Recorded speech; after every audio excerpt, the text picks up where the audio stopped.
ഇൻഷാ അല്ലാഹ് നമുക്ക് നമ്മുടെ കിതാബ് വായിച്ചു തുടങ്ങാം. ഖാല ഷെയ്ഖ് റഹിമഹുല്ലാഹ്. ആരാണ് ഷെയ്ഖ്? ഇബ്നു ബാസ് റഹിമഹുല്ലാഹ്, അബ്ദുൽ അസീസ് ഇബ്നു ബാസ് റഹിമഹുല്ലാഹ് പറയാണ്, അദ്ദർസു സാമിൻ അശർ, 18ാമത്തെ പാഠം. നമ്മൾ പറഞ്ഞു ഈ പുസ്തകത്തിലെ അവസാനത്തെ പാഠമാണ് നമ്മൾ തിരഞ്ഞെടുത്തിട്ടുള്ളത്. അത് 18ാമത്തെ പാഠമാണ്. തജ്ഹീസുൽ മയ്യിത്തി വസ്സലാത്തു അലൈഹി വദഫ്നുഹു. മയ്യിത്തിനെ ഒരുക്കൽ, ആ മയ്യിത്തിൻ്റെ മേൽ നിസ്കരിക്കൽ, ആ മയ്യിത്തിനെ മറമാടൽ. വ ഇലൈക തഫ്സീലു ദാലിക്, അതിൻ്റെ വിശദമായ വിവരങ്ങൾ നിങ്ങളിലേക്ക് എത്തും, നിങ്ങൾക്ക് പറഞ്ഞു തരാം. അവ്വലൻ, ഒന്നാമതായിട്ട് ശ്രദ്ധിക്കേണ്ട കാര്യം, യുശ്റഉ തൽഖീനുൽ മുഹ്തളർ.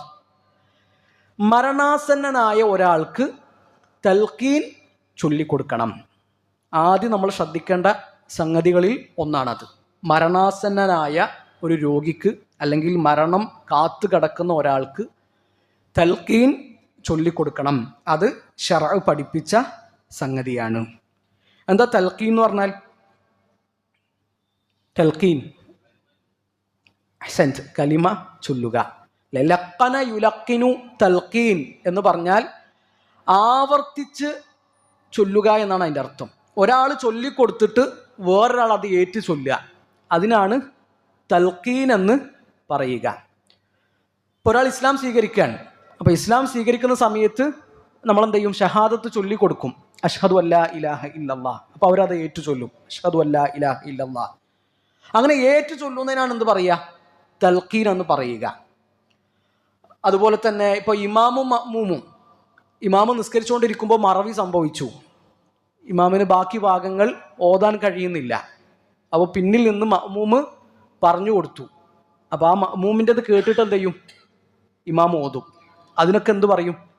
തൽഖീൻ എന്ന് പറയും. അതുപോലെ തന്നെ മരണാസന്നനായ ഒരാൾക്ക് ലാ ഇലാഹ ഇല്ലല്ലാഹ് ചൊല്ലിക്കൊടുക്കുക, അതിനെന്ത് പറയും? തൽഖീൻ എന്ന് പറയും. അപ്പോൾ ഒരാൾ ചൊല്ലിയിട്ട് വേറൊരാൾ അത് ഏറ്റു ചൊല്ലുക, ഇങ്ങനെ കേട്ടിട്ട് അത് ആവർത്തിച്ച് ചൊല്ലുന്നതിനാണ് എന്ത് പറയുക?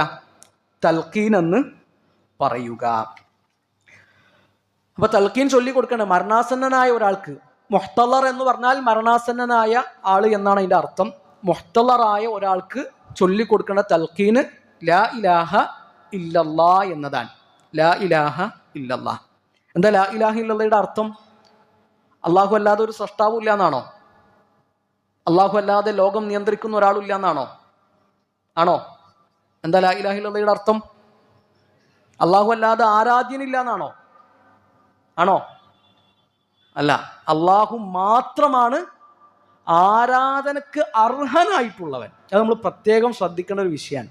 അള്ളാഹു അല്ലാതെ ഒരു ആരാധ്യനും ഇല്ല എന്നല്ല, അള്ളാഹു അല്ലാതെ ഒരു സൃഷ്ടാവും ഇല്ല എന്നല്ല, അള്ളാഹു അല്ലാതെ ആരാധനക്ക് അർഹനായിട്ട് ഒരാളും ഇല്ല. ലാ മഅബൂദ ബിഹഖിൻ ഇല്ലല്ലാഹ്. ആരാധ്യന്മാർ കുറേ ഉണ്ട്.